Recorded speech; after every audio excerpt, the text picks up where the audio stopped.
ตอนเพิ่นซอกเก็บป่าได้นี่พี่น้องบอกเมียใบอย่างเป็นเงินเป็นคำใบไหมเอาใบเรื่องเน็ตต่อบัดนี้กระแสมาแรงเรื่องตามกระแสผู้ใหญ่บ้านฟินแรงมากเป็นแต่อีดูต้นสงสารหลายอย่างมันถ้าเป็นทุกอย่างกับผ่านไปเดี๋ยวก็ตายห้ากันทุกคนแหละว่าแค่เมียนอกใจใส่หัวมันไปลูกไงมามันก็เลือกเองดอกคำว่าพอนะมันต้องพูดอยู่แก่ใจละผู้บอกผู้สอนดีกันคันผู้บอกผู้สอนไปทั้งซัวกับพระเจ้ากันศิวาเนาะยัดเยียดเอาพ่อหน้ามันเป็นพ่อแท้ๆมันเป็นไปบ่ได้นะเฮ็ดใจผัวเก่าแท้ว่าโอ้ยนางพญาเบี้ยวนางพญาคันนางพญาเนาแม่คนเด้อจ้ะแม่คนเกียรติศักดิ์ศรีจ้า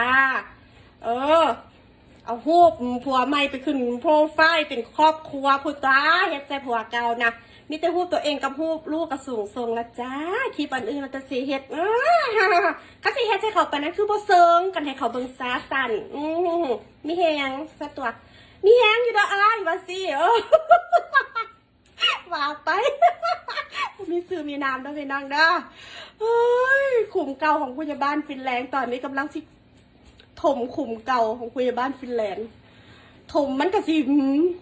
ถมขุมขี่มันก็เป็นขึ้นมาแล้วล่ะจองกำจองเวนเฮ็ดใส่จะจุหันละอีตนลูกเนี่ยเป็นแม่คนละรักษาเกียรติศักดิ์ศรีตัวเองอีตนลูกเนี่ยแล้วสุขันไปหน้านักหน้าเคี้ยวไปหน้านักหน้าลายมันก็เหม็นนักหน้าลูกไงมามันสิถามหาเด้แม่คือเป็นแบบนี้เนาะพัทินาผู้อื่นมาอย่างเฮ็ดไซเขาภาษีซาสมเกียรติใจเด้ตัวเองกับมีคุณค่าแต่คำว่าเป็นแม่เอาสนาผัวเขาได้แต่เอาแต่ลูกค่ะละมอสนาเขาหันนะ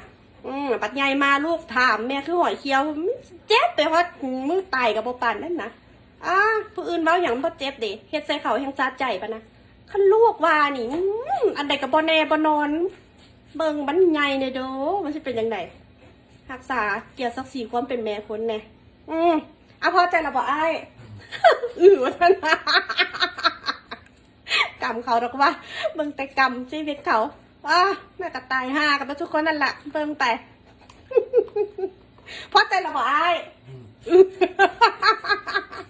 โอ้ยอารมณ์แดงเนี้ยใบฟังวันนี้